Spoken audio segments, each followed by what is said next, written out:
Un double objectif pour l'ONG Salamandre et Nature établie en France, soutenir le foot tout en préservant la biodiversité. C'est un reportage de Jean-Emer Amélousson et de Marc Racout-Malher. L'association Salamandre et Nature et Ecosys Action organise donc cette année à Madagascar la coupe Sukake. Donc c'est pour célébrer l'année mondiale de la biodiversité et qui permettent pour nous vraiment de mettre en avant concernant la protection des tortues. L'Union internationale pour la conservation de la nature, représentée par le groupe des spécialistes des tortues, appuie cette initiative qui vise surtout à la conservation des tortues. Dans Madagascar, on possède des tortues très spéciales pour le pays.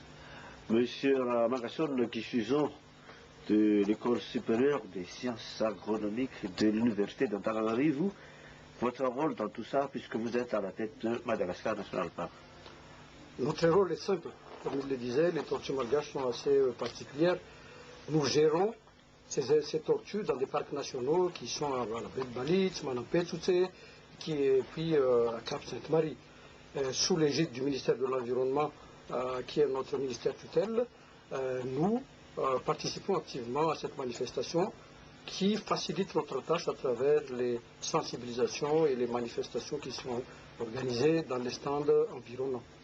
Le mot de la fin? Donc nous invitons les Malgaches de venir assister et puis participer évidemment par rapport à cette manifestation qui est quand même unique en Madagascar. Et je profite quand même de remercier infiniment le ministère de l'Environnement et des Forêts et le ministère des Sports qui ont répondu favorablement en tant que patron de cette manifestation, ainsi que donc les partenaires, ils sont nombreux pour vraiment soutenir cette action, donc en particulier donc la compagnie Madagascar qui nous a aidé énormément par rapport à la réalisation de cette manifestation. Et puis il y en a aussi nombreux de partenaires qui sont là parmi d'autres. Le président de la HAT, Ingénierie Razuel, a été le 5 décembre dernier l'invité spécial de France TV à la veille de la proclamation des résultats du référendum. Si les images sont prêtes, nous allons suivre cet élément d'information.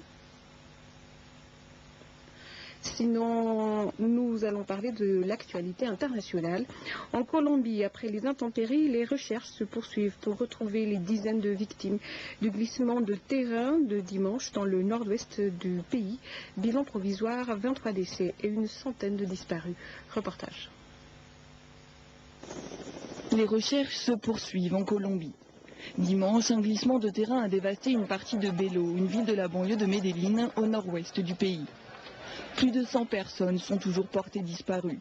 Au moins 23 sont décédées, 7 ont été retrouvées vivantes au milieu des décombres.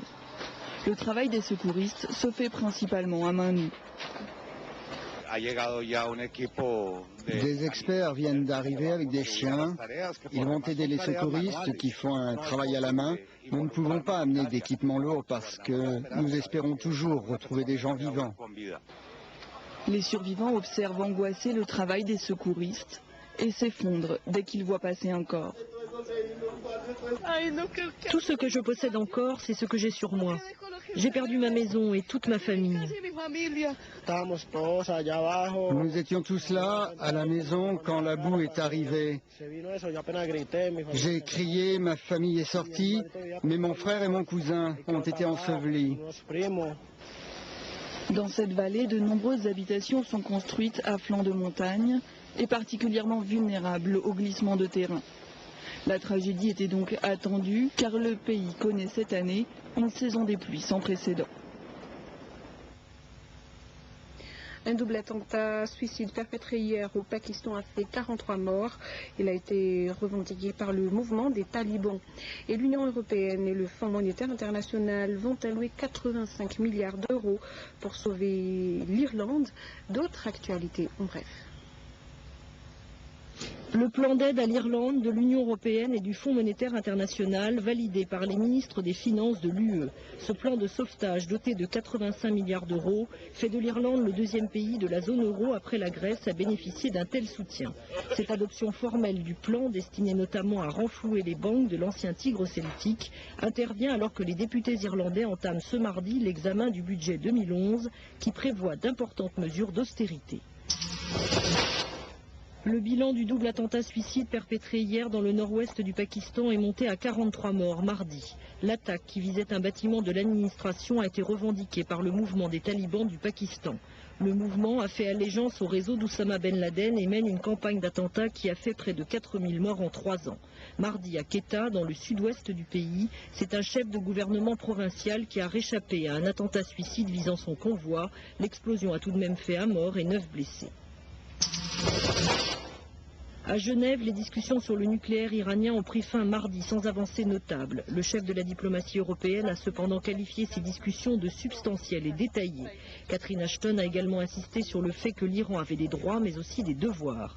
De son côté, le chef de la délégation iranienne a annoncé que les négociations reprendraient en janvier en Turquie, mais d'ores et déjà le président iranien a averti que ces pourparlers ne pourront aboutir que si les grandes puissances lèvent les sanctions contre l'Iran, soupçonné de vouloir se doter de l'arme atomique. Ce n'est pas encore les grandes effusions entre Liliane Bettencourt et sa fille Françoise, mais l'heure de la réconciliation judiciaire a sonné. Les deux femmes ont décidé d'abandonner toute poursuite dans l'intérêt de leur fortune dans L'Oréal. Résultat de cette spectaculaire réconciliation, le mari de Françoise et leurs 2 enfants vont jouer un rôle accru dans la holding qui détient 31% du géant des cosmétiques L'Oréal. En échange, Françoise Bettencourt-Meyers met fin aux poursuites pour abus de faiblesse sur sa mère. Et je rappelle que le président de la HAT, Anthony Renarazzo, il a été l'invité spécial de France TV le 5 décembre dernier à la veille de la proclamation des résultats du référendum. Les images dans nos prochaines éditions. Point final à ce journal. Merci de l'avoir suivi jusqu'au bout. Au revoir.